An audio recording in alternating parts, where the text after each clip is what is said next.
This piece of writing that I will be reading from today, I wrote in 2010 when I was in a class called contemplative writing. Contemplative writing was taught by a professor in Berea, Kentucky, to me and several of my peers. There were about 20 in the class, and the teacher, her name was Libby Falk Jones, and in Berea, Kentucky. Well, we did this in our winter term, so that was like a term between fall and spring. And so there's a lot of snow in this piece. The reason that you might be interested in hearing me read my rituals is I have been thinking a lot about routines lately and goals and daily goals. And this is kind of like an early echo of me thinking these things about wanting to repeat goals in the day. But but I'm talking about rituals. You might be interested in rituals, small practices that you can perform in your day that might hold meaning to you. Maybe you're interested in them for spiritual reasons, or maybe you just want to have more rituals in your life. I got an award, sorry, for this piece of writing, and I think that it's a good one. So if you're interested in hearing me read my mixed genre works, which is 15 pages long, I'm going to start reading it for you today and hopefully finish. My rituals. Author's note. This piece is divided into 5 sections in assorted genres. The first section is a personal essay on the subject of rituals. It deals with observations on my process of obtaining rituals as part of my life and what ritual means to me. The second section is a reflection essay on writing as an integral ritual in my life. The following segment contains poems about tea. Tea drinking is a major contemplative ritual for me. The fourth segment includes journal entries on my routine of walking. Finally, there is a brief afterword wrapping up the piece. Enjoy. I might make this a little bigger. Just maybe so we can all see it really well. Hold on. It's like I used to know there to zoom. Maybe make it 150%. Alright. How I came to have rituals. It really started on the second day. That is when it occurred to me that I have been doing something that I really wanted to turn into a ritual. Namely, what I have been doing was walking to and from school each day. I was talking on the phone with my dear friend Lauren, and she asked me when I noticed all of this that I was going on about. Oh, I guess this ritual started yesterday, I said. How can a ritual start just the day before? Well, I got wound up about some things, just a mite bit. I realized how much I delighted in what I had done for 2 days, repeating. It occurred to me that I was more aware of my life too. If I could do something to replicate this feeling, to return uh, to this way of existence, I would be pleased. Everything seems perfect. Maybe it's one aspect of my mental illness that I jump impulsively, like the day after or two after the reoccurrence. But if so, that is also a part of my mental brilliance. So I wanted to make a note that starting a routine or ritual or goal can be good if you really are already doing something in a good way and you want to keep repeating it. For a while, I wanted everything that I did to be a part of a grand ritual. Every hour of the day was an attempt at repeating the previous day. Talking with my sister Anna, I realized it would be the best for me to focus ritual on one ritual at a time.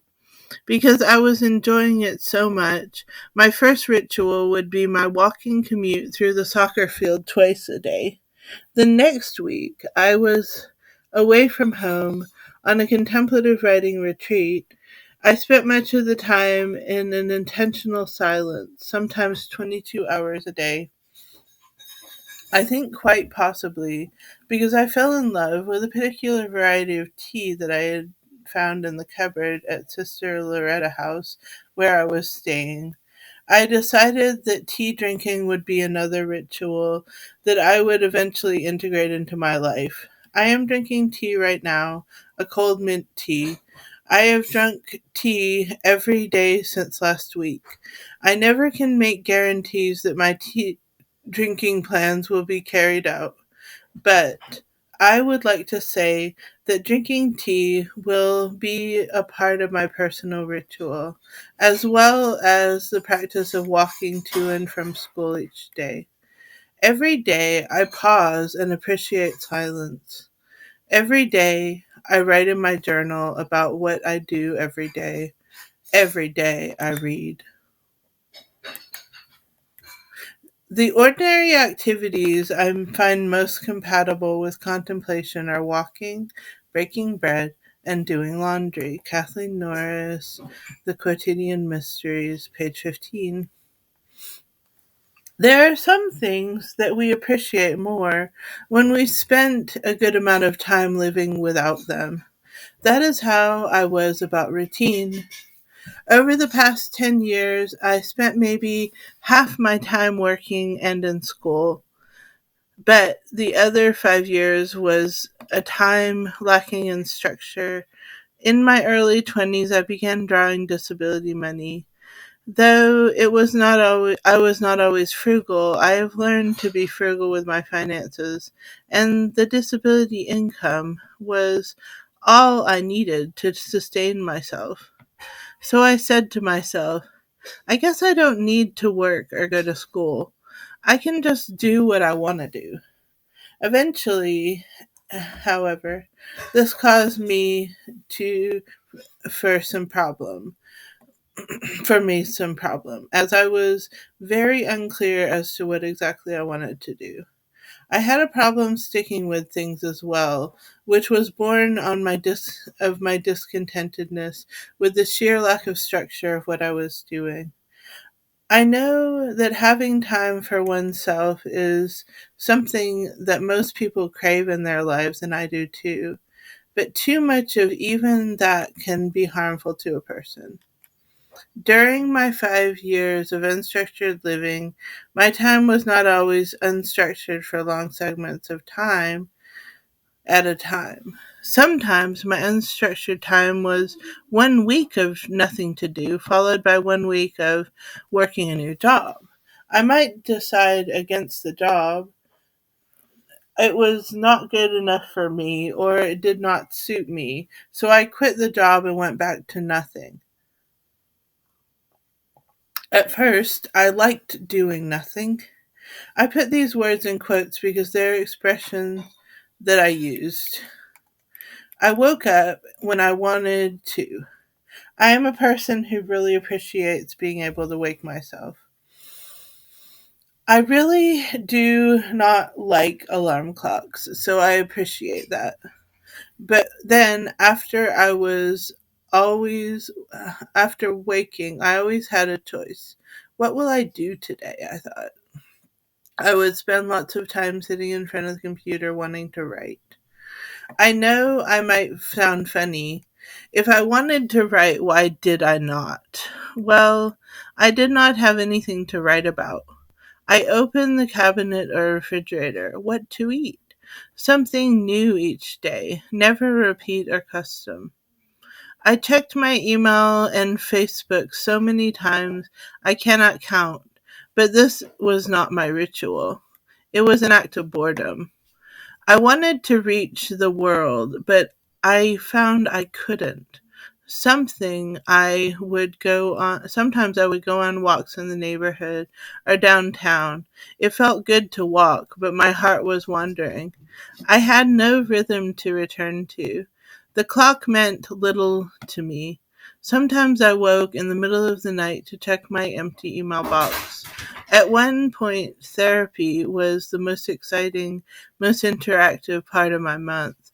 I went to counseling therapy twice a month, and my therapist was a really good person who understands me. Once she said to me, "What routine do you have in your life?" Usually her role was to listen or respond to questions I had decisions I had tried to make. When I told her my limited routine, she suggested I develop one routine. She thought drinking tea might be a good one for me.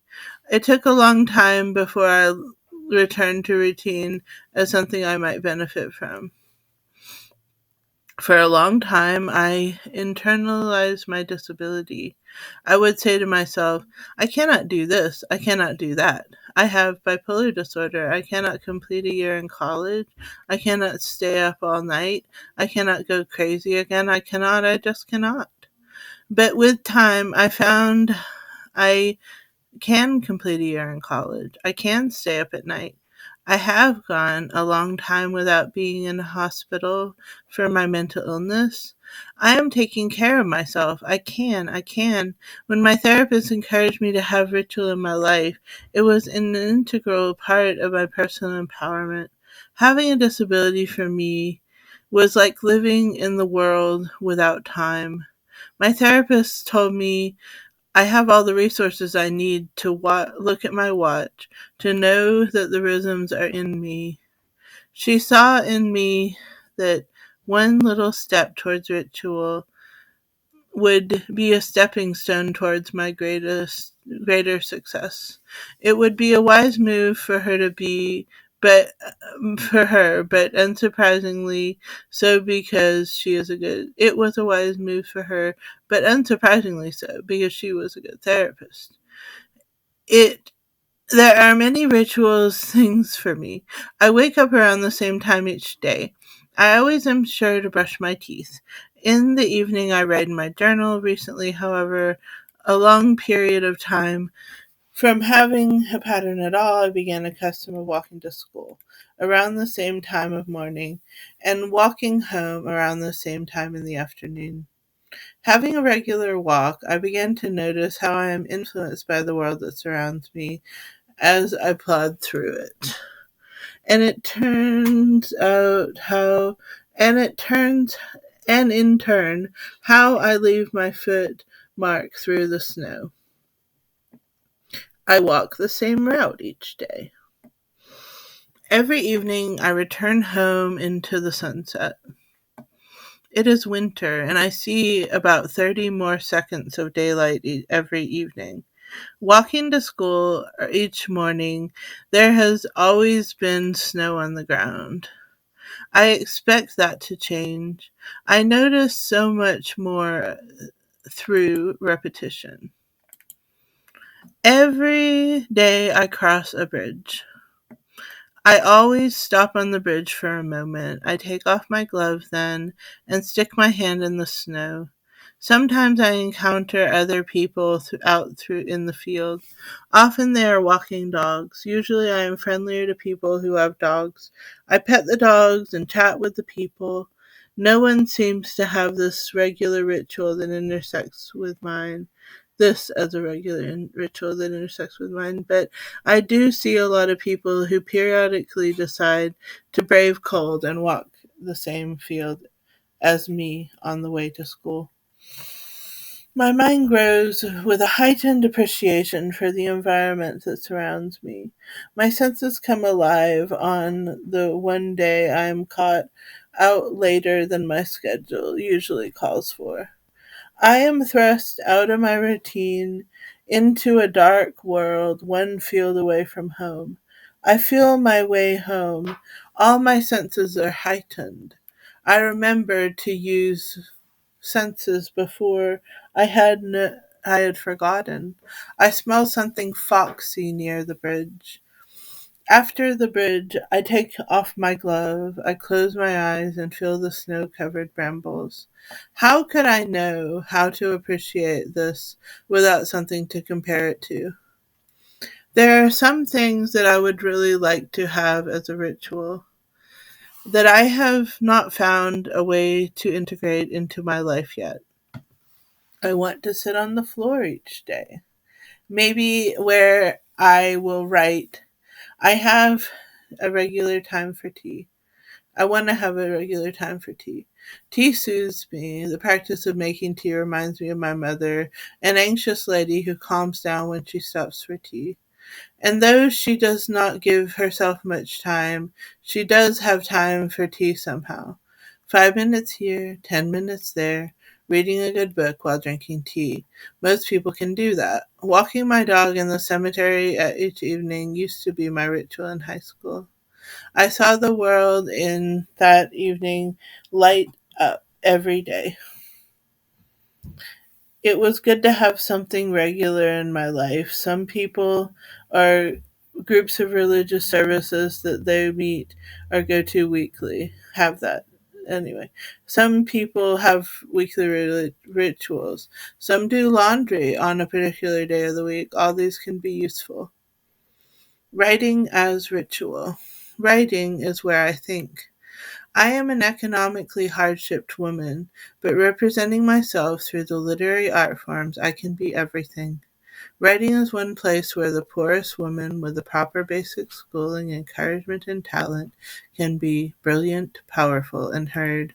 I believe in the strength of writing, that that the mother of a harassed school child can send a careless teacher a letter, that the letter can change how the system is run. A letter to the editor can reach millions or get to in the right paper.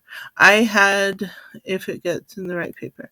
I had complained in my journal about feeling that I needed a political voice.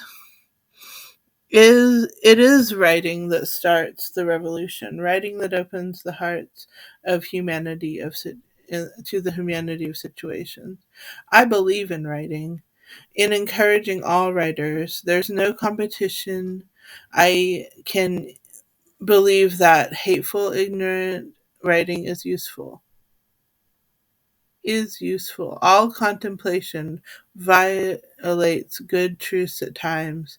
All contemplation is useful sorting process. I am certain that writers go through their written explorations. Good writing is a sign of perseverance, of how the writer has written, of how passionate and interested the writer is in the subject. Good writing is not a reflection of personal value or self worth. During the month time frame in which I took this class, I wrote more than I had ever written in 4 weeks. Partially, this was because I had a class that nurtured and encouraged my writing. The prompts for the class always left me with more questions than answers. Something quite useful for writing prompts. I let my mind run wild on my paper journals. As the pen moved over the page, I made personal discoveries. I realized how important writing is for me. I enjoyed time reading and drinking tea, making notes on my surroundings and my readings. I noticed the world around me, more vivid through the lens of the writer. I am closer to my readings through writing and reflecting on them. When I read Thomas Merton, it is one thing. When I walk when I visit Yosemite is another. When I write, I enter the writer's world even more than walking down his physical path and remarking on the birds, and environment, to write about the same subjects of solitude and contemplation, but my own unique twists give writing great meaning to me. When I explore a piece of literature through writing, I stand on the shoulder of giants. Tea is ritual, writing like tea. Tea water boils so slowly on an electric stove.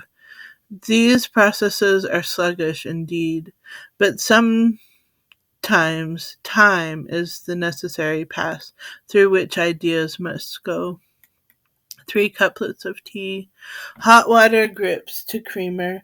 Creamer twirls through tea. Straight tea. Black tea. Don't drink too fast to be done. Tea. Don't drink tea. Drink tea to spend time drinking tea. Tulip tree. Out the window, tulip tree seed pods hold their teacups up open to the sky. Focus. The lady in the Zen retreat center says that we will should be still in outwardly so as to be still inwardly. Concentrate on your motion, she says. Appreciate all you are. I hear in her compassion. I focus on my own shaky hands. We do the tea ceremony. I mess up on everything.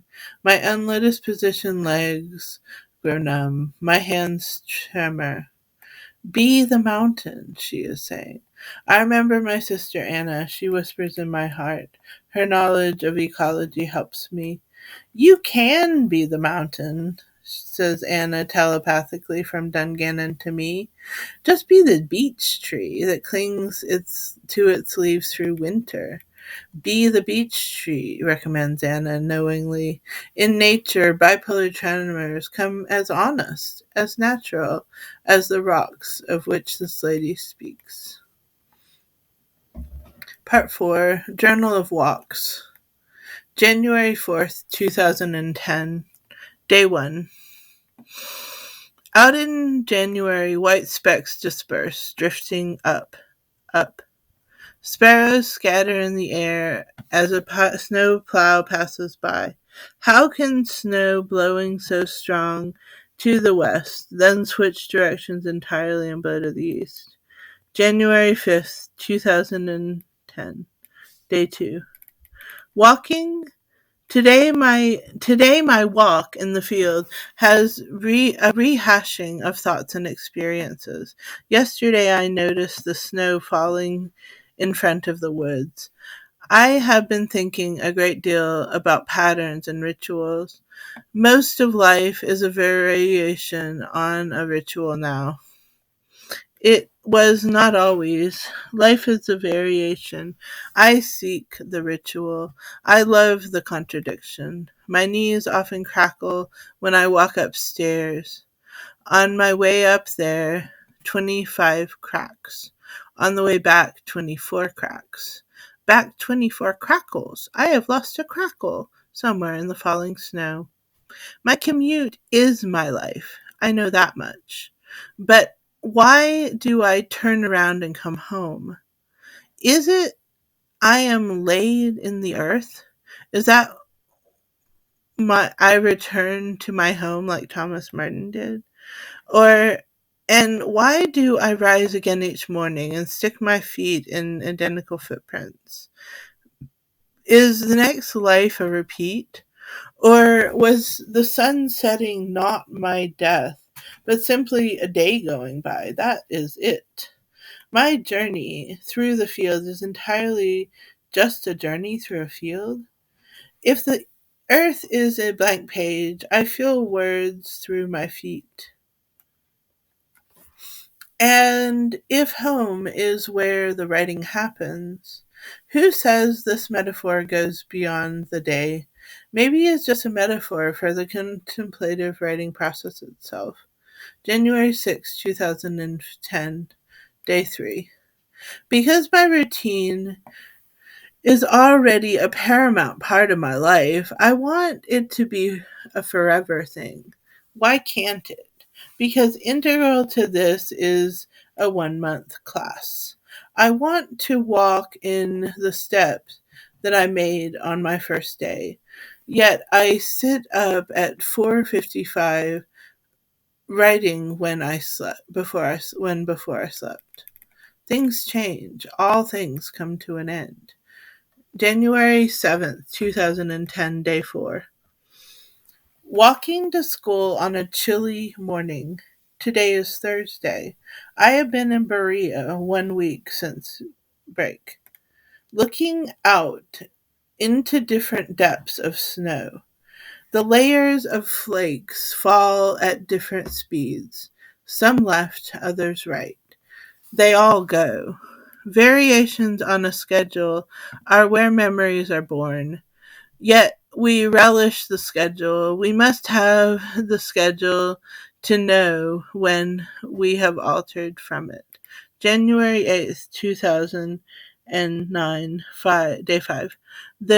I pass snow capped seed pods that grow on top of long spiking sticks.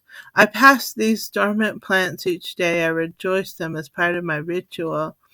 I also rejoice watching their snow caps change as they freeze overnight and thaw over day. We are an actual plant passing through the seeds of our lives. At first, the seed bursts, the cotyledon leaf that is out of our packed enclosure.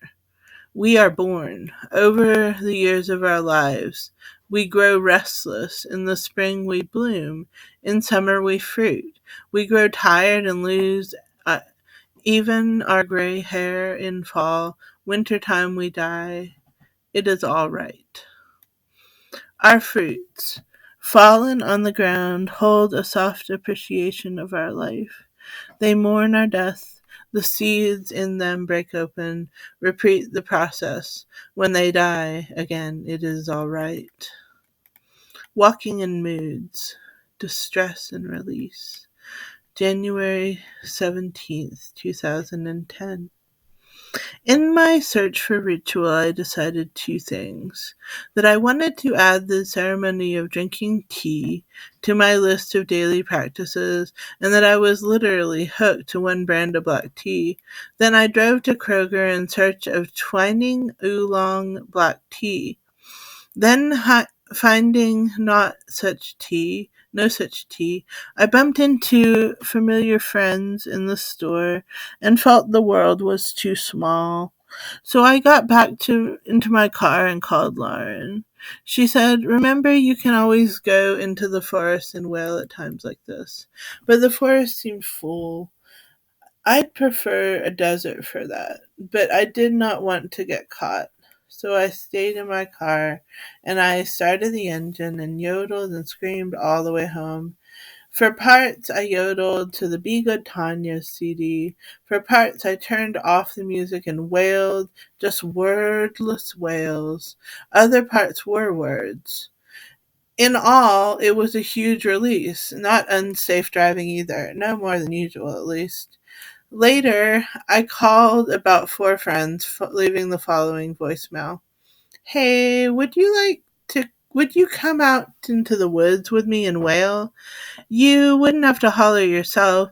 I just don't want to do it alone this time." Within minutes, Michelle Fee responded. She and Rebecca would come. We were not silent. We were pretty unprepared for the rain, but we came back so exhilarated it felt worth it to me. Have you ever done something repeatedly, putting yourself into it so much, inevitably, one day you can't plow through anymore? And is it not that you are tired, per se, that you have trouble directing your energy in the right place? Doubt fills your lungs. Doubt stalls your brain, your heart, your light. Fortunately for you, you live less than 10 minutes from the woods. You go with the intention of finding a safe place to scream, a place where no one will notice. The wonderful thing about rain is that that if you allow it, it distracts you. You have to concentrate on the beauty of droplets falling in front of you. The raindrops sprinkle on the side, slide down your glasses. You come back to the tree with its bark. The water, the cup in the cups of bark might be where some small mammals drink and large amphibians breed. You wail the first time at an old dead tree. It feels good. You are liberated now, like water. Everything is downstream. You pause, wondering if the pack of dogs will join you, or maybe you should join a pack of wild dogs. The creek is high, it gushes along. The branches reach the twigs with droplets of water. The next release spot is the wildflower meadow. Your glasses are so streaked you mistake telephone wires with spider webs. This one is more of a yodel. You walk through the pine forest silent, before your shoes eroded the tarry ground. Here the ground is more solid. Your shoes did not indent the earth. The last wail is a jumping wail. Up and down you jump and yodel like the badass that you are. Don't you feel that now? Walking back through the soccer field, you have let it all out. You're cold, it's time for tea. Stodginess and exhilaration, January 18th, 2010.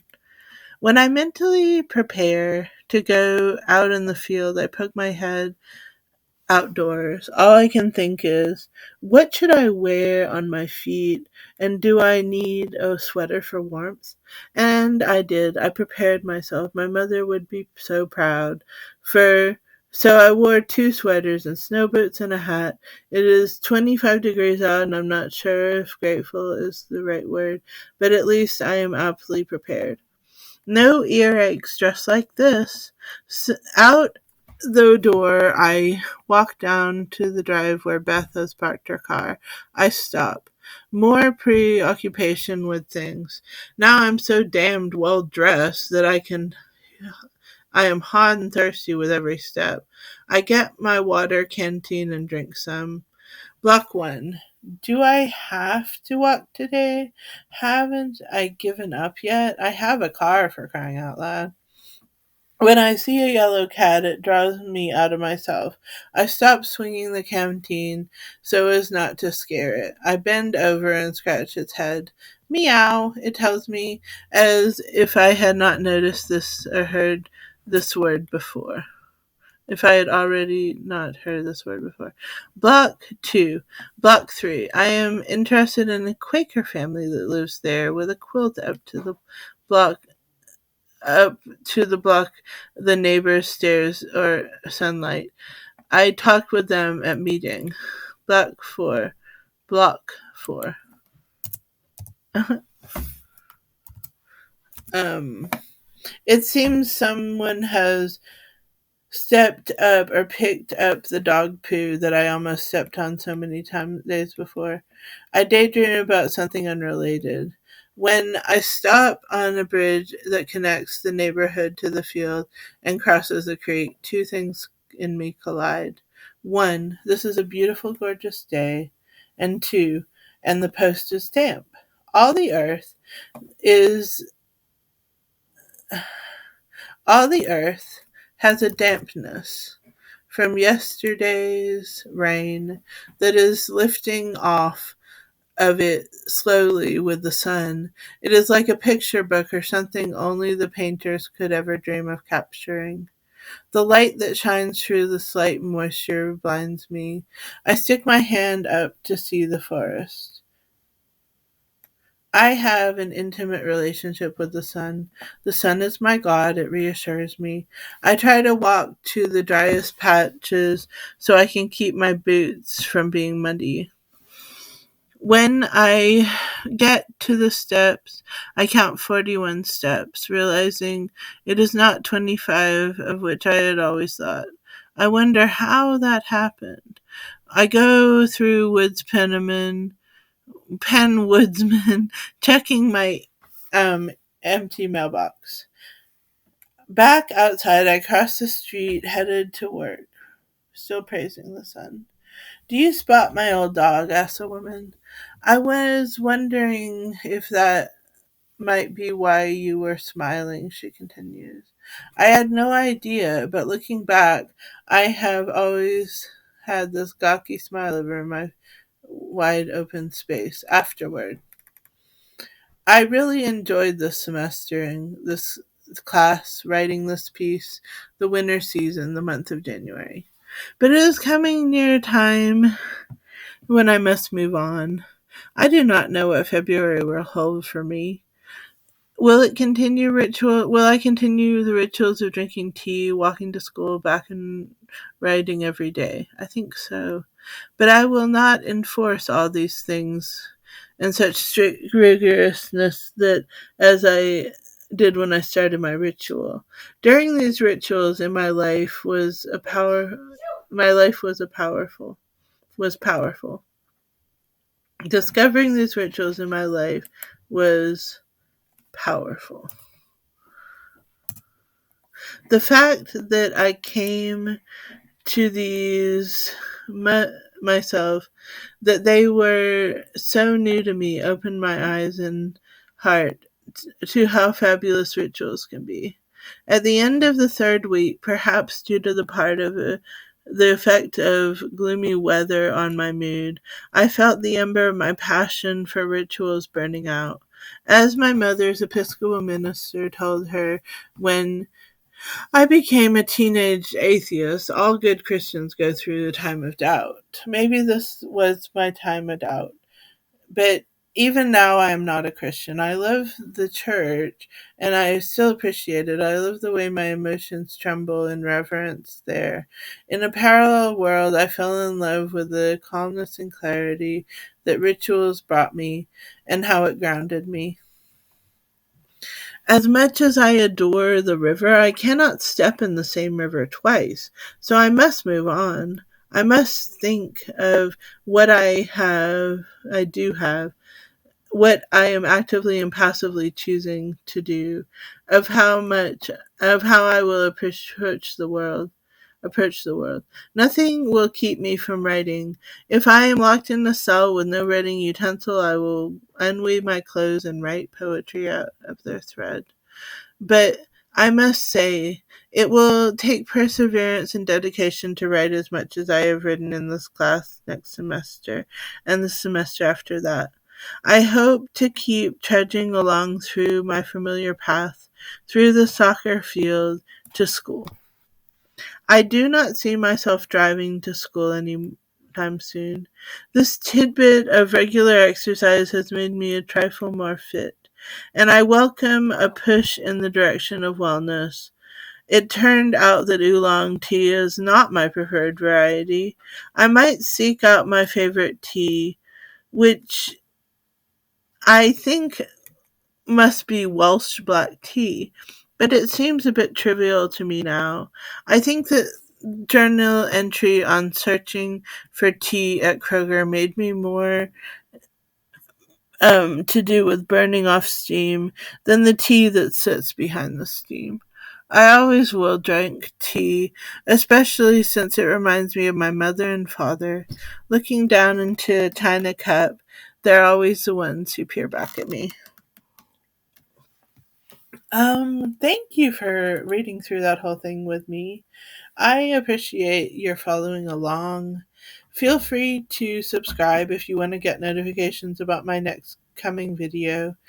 And thanks a lot for watching.